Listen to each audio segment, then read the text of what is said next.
When it comes to radical equations, the hardest part is not so much solving it, but actually figuring out once you solve it, is the solution actually work or not?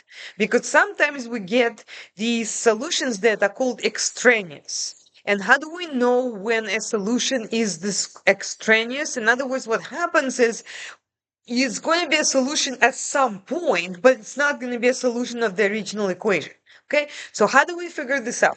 All right, so let's take a look at the first example. We've got 4g minus 20 and then minus 2 equals 0. Your first step is to isolate the radical.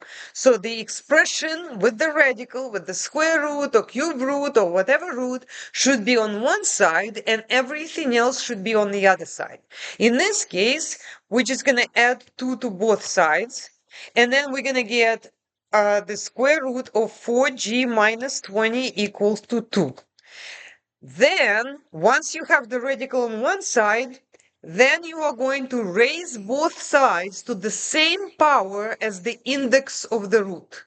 Now, what is the index of the root? So usually it'll be like right here. Okay, like right here. But if it's a square root, there is nothing there because everybody should know that index of the square root is 2. What that means is that we're going to go ahead and raise both sides to the power 2. Okay, now why are we doing that? Because remember, if you square a square root, the square root is just going to go away because by definition, square root is a number that if you multiply it by itself two times, then you're going to get whatever number is under the root. So if you square it, you are multiplying it 2 times, so the square root is going to disappear.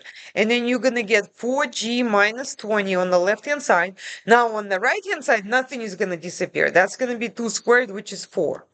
Okay, finally, let's see what else we're going to do. Add 20 to both sides. Then that's going to give us 4g equal to 24. And then we are going to divide both sides by 4 finally, because remember the default operation is multiplication. And that is going to allow us to solve.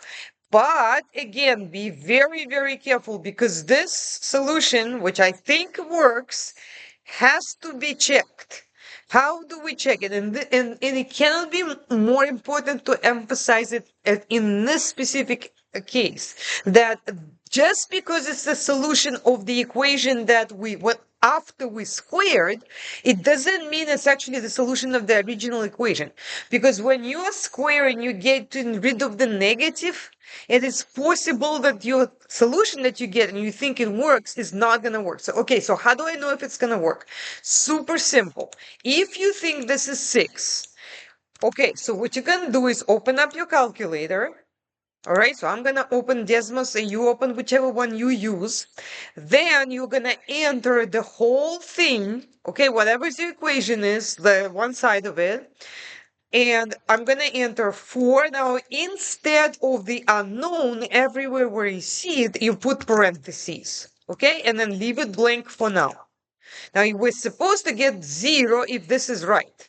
And inside the blank, I'm going to put 6 and see, is that 0? Yes. Then I perfectly 100% know that that's going to work. Now, compare that. If you look at the two equations, I'm just going to put them side by side. What if you had exact same thing? So you started with 4g minus 20, but you had a plus 2. Now, what would have changed? Okay, so let me just divide this into 2 parts. Let's see what would have changed, because it may look like almost exactly the same thing. So we've got 4g minus 20. We're actually going to be subtracting 2 from both sides. Then we're going to square both sides just like we did before. So square this, square this. Now this one actually I have to put in parentheses before I square it. Again, the square root goes away. And again, I get 4. And from here, it's exactly the same thing. So I'm not going to repeat the steps. And again, I get g equals to 6. But is that the solution of the original equation? Okay, so let's take a look. All right, so I'm going to just type the left-hand side and then put plus 2 over here. And then inside the blank, I'm going to put the 6, right? Because that's what I think supposed to be. But is that 0? Nope. You got a 4. So why did this happen? That's because when you were squaring a negative, it went away, right?